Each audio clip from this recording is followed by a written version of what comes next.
ngiyamseka umshuthu wami. Cha umsebenzi wami ngikwenza kahle kodwa la ngiwuthanda khona umsebenzi mina. Angithandi ukuzibika kuma TV ukuthi ngenza umsebenzi onje.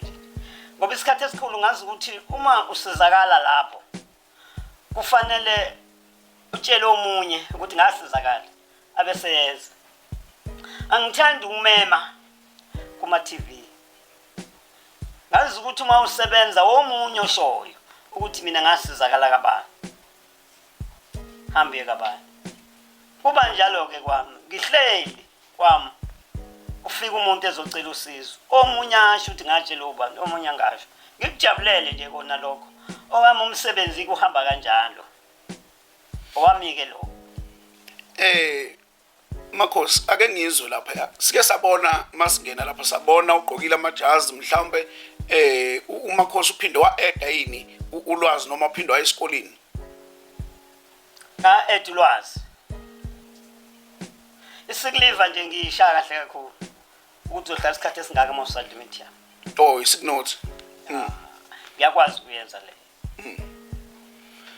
Mhlambe ke otshela obukelayo ongazi nomuntu osabukela izangoma phansi ongayihloniphi ungathini kuyena lo muntu lo ongayihloniphi yena. Sengisho laba abangayihloniphi izangoma abakhuluma noma kanjani ngendaba obungoma. Ngithulunge njalo ngoba wenza into yakhe yokuthi akangahloniphi. Kodwa ekuye kungidide kakhulu ngoba abakhulume kabi ngezangoma bagcinela kuthini. Abanye abaqhamuka sebenyenya bengafuni ukubonakala. Angithandi umuntu akhulume kabi ngesangoma ngoba naso ngikhona salethwa la njenganathi salethwa. Kuzungene kulomsebenzi ungena ngoba wawukhethiwe ungakafiki emhlabeni. Nawe eqobo lwakho kuzube lawe waletha ubaba wakho noma wakho. Lo seyidlozi usumbeka kabi. Angithandi impela lento ezwa abantu. Kodwa ngingasho lutho ngoba mina nobani wenza into yakhe ngithi wenza into yakhe naye indlela abona ngayo. Ngeke ngisho njalo. Naye lento ayenzayo wenza umsebenzi wakhe. Akudingi simphazamisi. Sangoma miyeke nasiphathe kabi wenza into yakhe. Wena qhubeka nomsebenzi wakho wedlozi kuphela wawunikwa. Ngisho njalo. Sike sezwe lapha ukhuluma indaba ukuthi wangena emngomeni ungathandi uyitshela ukuthi uzoba maniphi. Laphana ke engeneni kwakho emngomeni wayibona usufikile emngomeni uke wazizwa unjani usufikile usubona ukuthi hayi la emngomeni kuyasebenzeka ngoba siyabona ukuthi wakhila unomuzi muhle kuhlanzekile kuclean yonke into wenza kanjani ukuze kusizakale nalabo mngoma labo abangafiki kuleso sikhathi siyababona abanye baluthwala kakhulu banye kuningi singakubala wena wenze kanjani njengoba ngishilo ngathi inhlonipho iqhala lapha yaphansi uzalwa ukhula kini ukwakhe inhlonipho ngihloniphile ngayimisela ngangingakuthandi mina ukuba isangoma ngicanuka indlela baba iyabuyabuka ngayo ngathi mina nami ngabe ngiyakoba nje aya ngabalekela ubuthandazini nempela ubuthandazini ngakwazi ukukhuleka ngakwazi ukuyimisela ngajula ngawenza lo msebenzi isikhathi eside ngumthandazi la ngikhipha-ke ngagcina sengithwasa ngithi mangithi ngiyakhuleka ngivele ngifice ubuthongo ngilale kwabona cha akusafuni ngenze le nto kodwa ngizange ngimlahle uNkulunkulu ukukhuleka mina la ndini njengoba ngilana nje ngiqale ngakhuleka qala shisa impepho ngala ngikhuleke ngale ngasekhemeza kona ke ngiyengiphatheke kabi nami ngibonisa ngoma siyihudula into yethu ngoba into yethu phela le mina ngizama ngayo yonke indlela ukuthi angifuni into yami ihuduleke phansi ngiphatheka kabuhlungu ukuthi mangibonisa ngoma siyiphatha kabuhlungu sona sishawota ngoba igama lithi niyayibona izangoma ubhoceka nami uqobo uma kumfundisi onile lithi igama ababefundisi kanti munye onile manje leyo nto ke angiyithandi izangoma nje ngikhuzethe engathi zingafundi kuyiphatha kahle kodwa phela kade saqala ukuba izangoma uma ungayiphathi kahle uyiphathi nje kahle kodwa kumbi ngicela ukusho lokho ngathi umuntu angashintsha kumnandi ukuhlonipha into yakho noma bangangibiza ukuthi ngathwala hayi kulungile nawe usho into yakho kodwa ngazi ukuthi mina umuntu mawazi ukuthi wathwala uthi lo seduze kwami uyabona ngakhile kukile ngisho njalo mina ngiboni phela ukuthi ngikukilini usho njalo ngenzela kona lonke ukuthi nginconywe kanjalo. Yini ndaba ungakuthandi unconyo wena muntu? Yini ungakuthandi ukwenza kahle? Ngoba ngangihlonipha ngisho igama lika baba, ubaba kwakugujana. Ngithi uzothi ingane kaGujana le enje, angihlonipha ubaba uqobo. Engisho ukuthi ke inhlonipho yinhle balulekile. Yinhle. Sayizwela ke ukuthi into esiza kakhulu inhlonipho. Uthi ugogo inhlonipho iqala lapha emuva ekhaya. Uma ungazange uhloniphe ekhaya, ungazange umsabe ubaba, ngoba ubaba ke ekhaya ufana noNkulunkulu. Cha, ngiyavuma kulo ndawo ukuthi ngempela inhlonipho iqala ekhaya. Uma inhlonipho ungazange uyiqalise ekhaya, kwesinye isikhathi izinto zakho ayihambi ngendlela obuyitshela ukuthi zizohamba ngayo. Siyabonga kakhulu makhosi. Ngiyathanda ke lapha yasiveze ukuthi njoba sibona kunabelaphi bendabuko la athi ugogo wakwazi ukuthi ede lolo lwazi, akazange aphinda buyahlala phansi ngawanakhe sazi ukuthi ungumngoma. Sizwile ke ukuthi uyawenza namasinotho kusho ukuthi izangoma seyifundile. Uyabona kwazi ukuthi zikusize modwe uthwasa zikwenzele lo ncwadi uqhubeke nokusebenza. Ngithi usho kanjalo gogo? Yebo. Gogo ake siye lapha ke ngicatha uprofessor manje. Yebo.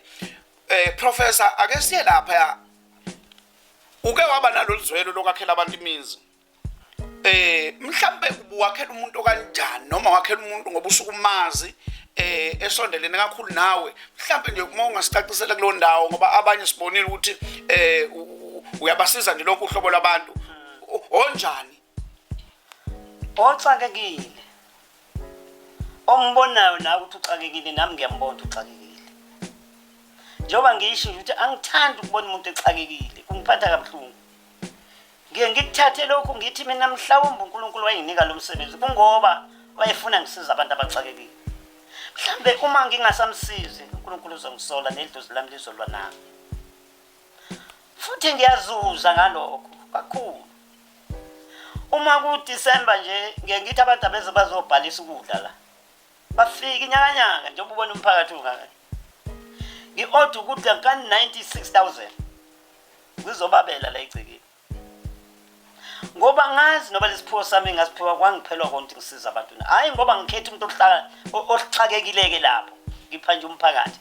Ngoba ngilwa negama lami libe lihle. Ngiyakuthanda igama elihle. Ngilwa nalokho nje. Uma umuntu ngimbona ukuthi unkosi wami umuzi wakhe uhleli kabuhlungu kanje, ngivele ngimakhela umuzi wakhe, ngifake ngisho ifurniture endlini. Umuntu engimakhelayo ke ushuthi ngikusebenzisile lokhu emzini ngoba ngiyakhelile ingane yami, ngamakhela umamezala umuzi wakhe naye kahle, ngawakho wakithi ngakhela uma kahle, futhi ngiwenza kahle nefurniture yakho, ngikhululekile. Ngamakhela udade wabo umkhwenyana owashonela umkhwenyana wakhe. Angikwazi kubabala kodwa yu11 music yakhe. Imizi ngiyifaka ithayi zayotshana yebros. Ngiyathanda nje umuntu asho ukuthi ngenze lo mngomo kaNdlovu kuthi ngoba usuke esho kahle ngeqiniso, futhi usuke igama lami elakha liyakhe. Ngiyakuthanda nje unconyo kahle, angithanda unconyo kabi.